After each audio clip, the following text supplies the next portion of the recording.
കേരളത്തിൽ ഉന്നത വിദ്യാഭ്യാസ രംഗത്ത് സഹകരണം ഉറപ്പിച്ച് Britain. British deputy high commission Chandru Iyer മുഖ്യമന്ത്രി പിണറായി വിജയനുമായി കൂടിക്കാഴ്ച നടത്തി. മുഖ്യമന്ത്രിയുടെ ചേംബറിൽ നേരിട്ടെത്തിയാണ് ബ്രിട്ടന്റെ താൽപര്യം അദ്ദേഹം അറിയിച്ചത്.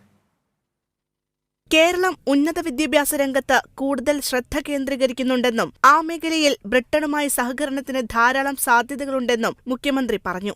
എഡ്യൂക്കേഷൻ വേൾഡ് ഫോറം നടത്താൻ ഉദ്ദേശിക്കുന്നുണ്ടെന്നും അതിൽ കേരളവുമായി സഹകരിക്കാൻ തയ്യാറാണെന്നും ഡെപ്യൂട്ടി ഹൈക്കമ്മീഷണർ അറിയിച്ചതായി പിണറായി വിജയൻ അറിയിച്ചു.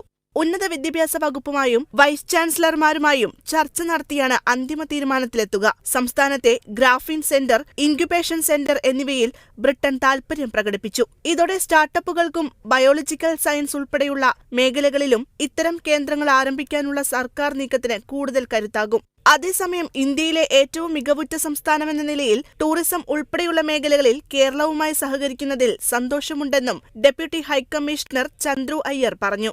Kerala vision news, Thiruvananthapuram.